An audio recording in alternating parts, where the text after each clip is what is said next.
and King Media in association with Boxro. Kalle Sauerland out here in Manchester for Lyndon Arthur. You signed him up recently and you've got him to headline on Channel 5. Big statement today. Yeah, I mean, first of all, super exciting signing. Long before we managed to sign him, and that's a big credit to my brother, who was the work behind signing him together with Pat Barrett. He was always, for me, top of the radar at this weight. He is a fantastic boxer, and I just believe this man can be a world champion. So very excited to have him out on his first show for us this Saturday night on Channel 5, 9:30 p.m. I spoke to Lyndon earlier and I followed his early career, and he was known as a knockout artist, but in recent times he's more known for his jab. He's telling me that he's bringing the knockout artist back Saturday night. Well, listen, we love a knockout. Look, he's got an Argentinian opponent. He's been out a while. He's been working on. I know he's working super hard in the gym here with Pat Barrett. And Pat Barrett, if you see the setup they have here, it's just it sort of really defines. Yeah, it's just like it's the essence of boxing, isn't it? And you feel it. You walk in the door and it just smells of a champion making breeding ground. And Pat Barrett, but that's what it is. I remember as a kid working in gyms as my summer jobs, and hey, somehow you get addicted to it. Sounds a bit horrible, doesn't it? I'm not going to edit that bit out. And obviously, the undercard as well. In the past, people are moaning, saying they're not seeing enough fights on Channel 5. They get to see the highlights. Are you guys still pushing to try and show more than like one or two fights? Yeah, I mean, it's a free-to-air platform, so the time we have is limited. We obviously try and put the names that we believe should be on there. We've also got, for example, on Saturday night, Woodruff versus Gwynn, a proper 50-50 British title fight, lightweight title. Very excited to see that. So it's a bit of balancing it, Got Troy Williamson on Saturday night. We announced earlier this week that if Troy gets through Saturday night, this Saturday night, then the big one's on. Josh Kalle, the Battle of the North East for the British belt, which has got everyone talking. A very exciting fight. I knew it was big, but the reaction when we put it out there, it was Monday night, was even bigger than I expected. So that's good. Let's hope Troy gets through Saturday night. Always difficult boxing when you've got the eyes on another fight. Always difficult. So I think that reaction was possibly down to people probably thinking that Josh Kalle wouldn't take such a hard fight so quickly. So it's probably credit to him as well. Yeah, but Josh is as a boxer, he's like a tiger on a lead, and Adam Booth has to control that. That's the job of the trainer and the manager. So I think they know what Adam certainly knows what he's doing. Josh would have taken that fight probably as his comeback fight. That was Josh is exactly the opposite of. I'm not saying you said it wrong, but he wants more. It's more about controlling that. I mean, he is so ambitious, and it's just a joy to work with. It's just the people on Twitter because of the Amanisa situation. Of course, and opinions are like, what, and that's what Twitter's there for, isn't it? When did you know that this show was 100% going to go ahead? Because I was thinking all week, would it go ahead or not? Yeah, I mean, obviously the very tragic news last Friday. We looked at it.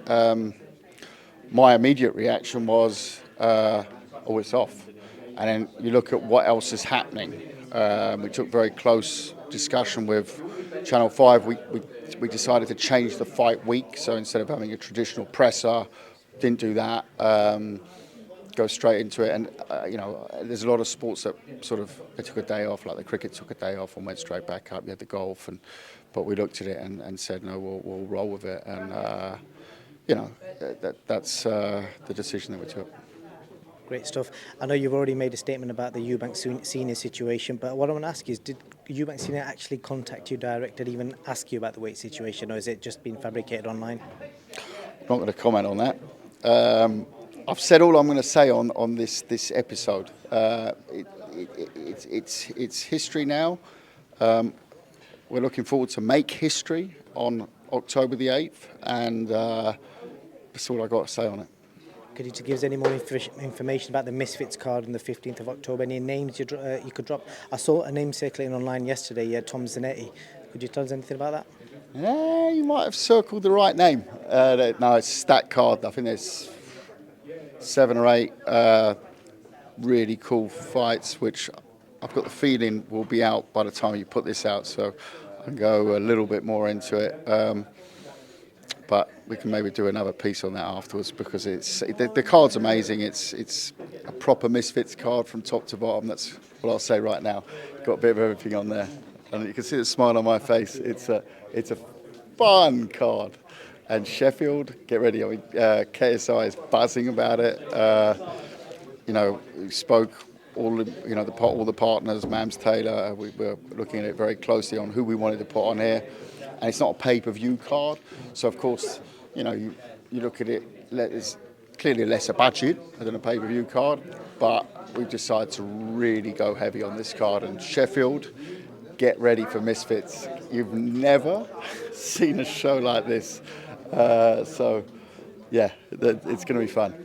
I can't remember the last time I've seen you smile that much. October 15th. That's October 15th. So it's not long. It's not far away. Yeah, it's 4 weeks to go. 3 weeks to go. No issues clashing with Savannah Marshall and Shields. No, it's different industries. One's a crossover boxing show, and one is a great boxing fight. That in London, it's a super show. Nothing.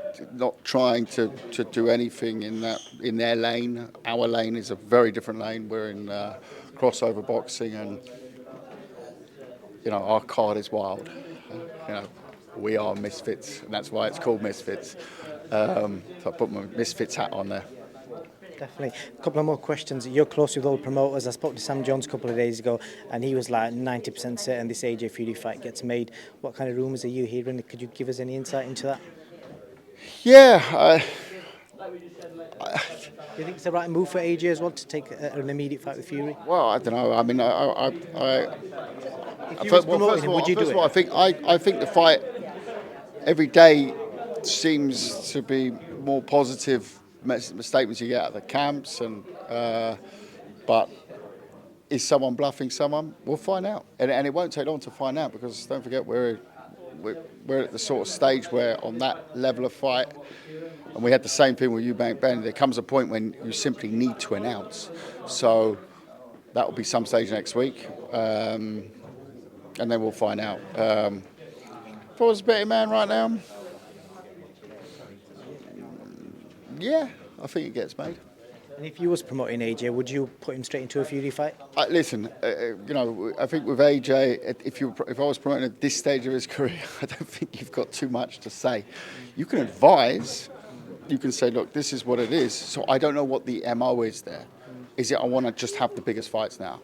Is it a stage of the career where you say, no, listen, I don't need a tune-up. What do I need a tune-up for? I just boxed the best one of the best in the world. I want to go straight back into another fight.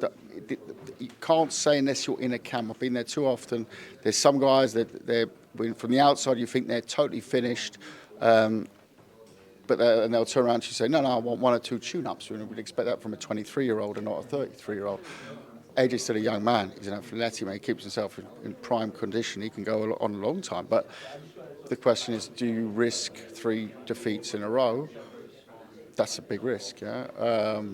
But ultimately, still, even if he would lose 3 times in a row, he's still AJ. He's still a very marketable asset. At that point, he'd probably be looking at smaller fights, though. But it's still an AJ night after that. So I don't read too much into it. I think there's no one else that calls the shots there. It's AJ and no one else. Thank you, Kalle. Last question. I saw recently UFC with the undercard fighters who are in the away corner. They tend to kick them out of the stadium before the show's over. They don't let them stay in the arena. Did you see that? And that's never happened in boxing, has it? No, I didn't see that. I saw a guy still in his gear. He had security escort him off site because he weren't allowed to stay in the changing rooms. Did he do something wrong, or? No. Just apparently UFC have a rule where the undercard fighters in the away corner, they don't have access to the ring area or to watch the rest of the show. Yeah, I mean, to the ring area, that's with us as well on big shows, because if you put all the teams of the fighters into the ring area, logically, if you've got eight fights on the card times the teams, you'd have 200 people in the ring area. So that's a no-go. But we normally give them, they've got all areas passes, and they sort of find a place to watch it. And if it's a big arena, you don't notice the difference. So it's a curious one, but I'm sure the UFC will have an explanation of why that is. Definitely, Kalle. Thank you for your time. Appreciate it. Thank you.